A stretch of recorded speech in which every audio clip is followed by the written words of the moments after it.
Welcome to authentic information Bangla. এই চ্যানেলে শুধুমাত্র official notified educational video publish করা হয়।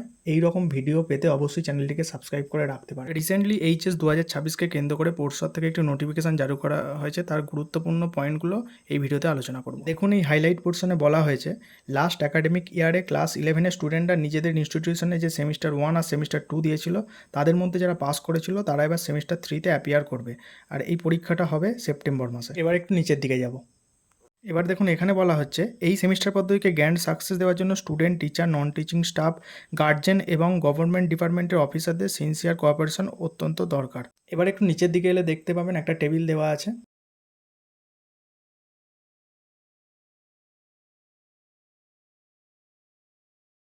টেবিলের প্রথমেই দেখতে পাচ্ছেন 8-9-2025 থেকে এক্সাম শুরু হবে। পুরো রুটিনটা এখানে দেওয়া আছে। আর এক্সাম শুরু হবে হচ্ছে সকাল 10টা থেকে 11টা 15 পর্যন্ত। 1 ঘন্টা 15 মিনিটে এক্সাম হবে।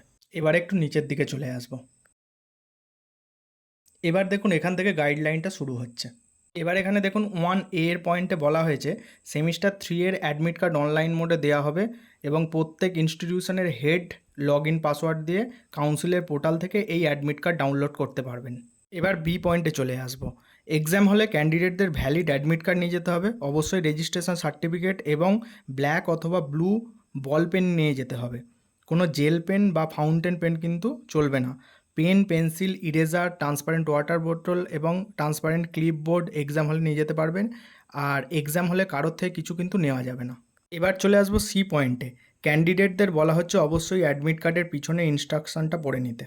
এক্সাম হলে যেগুলো অ্যালাউ করা হবে না সেগুলোর মধ্যে হচ্ছে প্রিন্টেড অথবা written textual material, kits of paper, plastic pouch, calculator, pen drives, writing pad, log table, electronic pen, scanner, mobile phone, bluetooth আর ইয়ারফোন, মাইক্রোফোন, তারপর smart watch, camera, goggles, Meta glasses bag, handbag, health bag, any of the electronic device, gadget etcetera. এবার চলে যাব ই পয়েন্টে। কোনো candidate সংক্রামক রোগে আক্রান্ত হলে সেপারেট রুমে বসাতে হবে। সেই ক্ষেত্রে সেপারেট ওএমআর সিট তাকে প্রোভাইড করতে হবে না। রিলিভেন্ট প্যাকেট থেকেই ওএমআর সিটটা কিন্তু দিতে হবে। এবার একটু নিচের দিকে জি পয়েন্টে চলে আসবো, যেটা খুব ইম্পর্টেন্ট পয়েন্ট।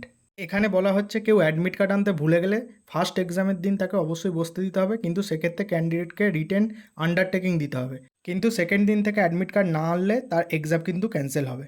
এবার চলে আসবো এইচ পয়েন্টে। ক্যান্ডিডেটদের বলা হচ্ছে এক্সাম ভেন্যুতে পৌঁছাতে পরীক্ষার 1 ঘন্টা আগে।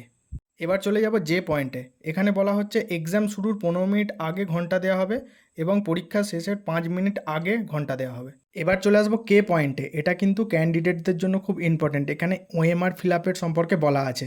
ক্যান্ডিডেটদের বলা হচ্ছে কোয়েশ্চেন পেপারে ফার্স্ট পেজের ইনস্ট্রাকশান এবং ওএমআর সিটের সেকেন্ড পেজে ইনস্ট্রাকশান ভালো করে পড়তে। দেখবে 1 নম্বরে রেজিস্ট্রেশন লেখার জায়গা থাকবে এবং গোল করে রেজিস্ট্রেশনের প্রত্যেকটা নাম্বার ফিল করতে হবে। এইভাবে roll number, question booklet number, subject fill up করতে হবে। আর হচ্ছে ফুল সিগনেচার করতে হবে কিন্তু। এবার 8 নাম্বার পয়েন্টে এমসিকিউ এর জন্য সার্কেল করা থাকবে, সেগুলো কোয়েশ্চেন সলভ করে ফিল আপ করতে হবে। ওএমআর সিটে 6 এবং 7 নাম্বার বক্স কিন্তু ক্যান্ডিডেটদের জন্য নয়, ওটা পরীক্ষক যিনি থাকবেন তিনি ফিল আপ করবেন। এবার এল নাম্বার পয়েন্ট, যেটা ক্যান্ডিডেটদের জন্য খুব ইম্পর্টেন্ট। ওএমআর সিটে স্পেসিফিক যে জায়গাগুলো আগের পয়েন্টে বলা আছে সেখানে ছাড়া অন্য জায়গায় মার্ক করা কিন্তু যাবে না। তাছাড়াও যদি ওএমআর ফোল্ড করা, ভেজানো বা নোংরা করা হয় ওএমআর এর সাথে কিন্তু এক্সাম ক্যান্সেল হয়ে যাবে। এবার চলে আসবো এম পয়েন্টে। রাফ করার জন্য কোয়েশ্চেন পেপারেই জায়গা থাকবে, ওএমআরে কিন্তু কোনো রাফ করা যাবে না। এবার ঠিক নিচে টেবিলে চলে আসবো। টেবিলের ফার্স্ট হাইলাইট পোর্শনে বলা হচ্ছে ক্যান্ডিডেটরা যেন সকাল 9টার মধ্যে এক্সাম ভেন্যুতে পৌঁছে যায়। সেকেন্ড হাইলাইট পোর্শনে বলা হচ্ছে সকাল 10টার মধ্যে ক্যান্ডিডেটদের কোয়েশ্চেন পেপার এবং ওএমআর সিট দিয়ে দিতে। এবার ঠিক নিচে 3-এর ডি পয়েন্টে চলে আসবো। এখানে অ্যাডভাইস করা হচ্ছে গার্লস স্কুলে যেন মেল ক্যান্ডিডেটদের সিট না পড়ে। এবার চলে আসবো 5-এর এ পয়েন্টে। এখানে বলা হচ্ছে পরীক্ষা হলে যিনি ইনভিজিলেটর থাকবেন তিনি অবশ্যই পার্মানেন্ট টিচার হতে হবে। ইনভিজিলেটর শর্টেজ হলে সেটা জুনিয়র হাই স্কুল অথবা প্রাইমারি স্কুলের পার্মানেন্ট টিচার এনে শর্টেজ ফিল আপ করতে হবে। এবার চলে আসবো বি পয়েন্টে। এখানে বলা হচ্ছে প্রত্যেক রুমে মিনিমাম 2 জন ইনভিজিলেটর থাকতে হবে। মাথাপিছু 20 জন ক্যান্ডিডেটের জন্য 1 জন ইনভিজিলেটর থাকা অবশ্যই গুরুত্বপূর্ণ। এবার চলে আসবো সি পয়েন্টে। এখানে বলা হচ্ছে ক্যান্ডিডেটদের পরীক্ষা শুরুর অ্যাটলিস্ট 15 মিনিট আগে সিটে বসতে হবে। এবার চলে আসবো ই পয়েন্টে। এটা খুব গুরুত্বপূর্ণ পয়েন্ট। এখানে বলা হচ্ছে ক্যান্ডিডেটরা ওএমআর ফিল আপ করার সময় ভুল করলে সেটা রিপ্লেস করে নতুন ওএমআর দিতে হবে। সেক্ষেত্রে বাতিল ওএমআরের উপরে ক্যান্সেল লিখে ইনভিজিলেটরকে সাইন করতে হবে। এইচএস ক্যান্ডিডেটদের জন্য এইগুলোই ছিল সবথেকে গুরুত্বপূর্ণ পয়েন্ট। এই রকম ইনফরমেটিভ ভিডিও পাওয়ার জন্য চ্যানেলটিকে অবশ্যই সাবস্ক্রাইব করে রাখুন, আর ভিডিওটি দেখে উপকৃত হলে লাইক দেবেন। সবাই সুস্থ থাকবেন, ভালো থাকবেন।